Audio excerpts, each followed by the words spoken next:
Black Panther, the first film that came out, I believe it was 2018 came out, became the first comic book movie ever to be nominated for Best Picture at the Academy Awards.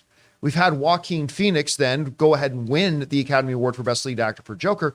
But something that has still not happened at the Academy Awards is a performer in an MCU movie being nominated for one of the Oscars. It's happened for a couple of DC films with, we had Joker once and Joker twice, but we've never had it happen for an MCU film, but it looks like that's going to end this year.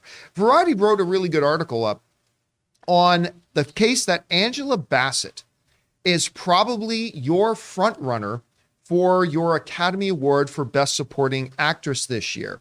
And, from everybody that we've heard coming out and has went to go see Black Panther already, almost universally across the board, every reaction mentioned Angela Bassett by name, which is not a tremendous surprise, right? So they're all coming out saying Angela Bassett is phenomenal, but we don't really think of still comic book movies in terms of Academy Awards things. But when you go over and look at what the awards predictors are saying are your front runners right now, let's take a look at this. So right now, Variety and their staff, they're projecting out all the basic front runners for the Academy Awards. And under their category of Best Supporting Actress, they've got 5 that they believe are their current, what they would call their locks. This is who they think is going to get nominated for Best Supporting Actress. You got Jessie Buckley from Talking Women. Jamie Lee Curtis, they're saying, is going to get a nomination for Everything Everywhere All at Once. I'm surprised to see that, but I love seeing that. Carrie Condon from the Banshees of Inisherin. Nina Haas from Tar.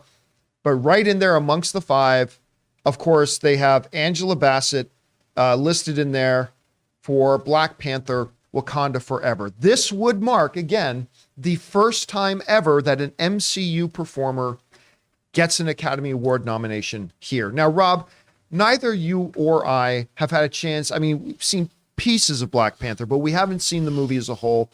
So you and I really can't speak to this definitively. But just from what you're hearing, what do you think the chances are she gets this nomination? And then how significant is that if she does end up getting this nomination? Well, I mean, she can be my queen any day. I'm a huge Angela Bassett fan, all the way back to from What's Love Got to Do with It.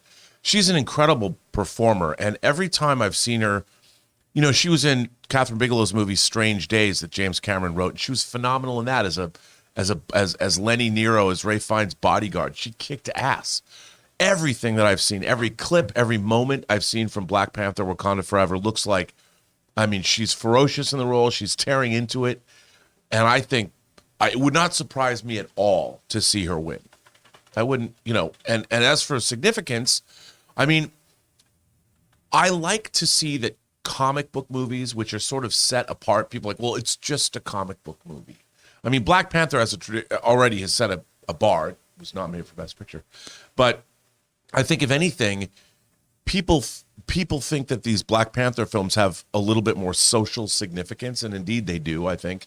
So it makes sense, and I think that it legitimizes, come on, costumes alone. It legitimizes the idea of what a comic book movie can be and what it means to the audience. They're not just... it took a long time for comic books themselves to be considered something more than just for kids. And I think the same is true of movies. There's a prejudice in the Academy against comic book themed films, I think. See, I don't believe that.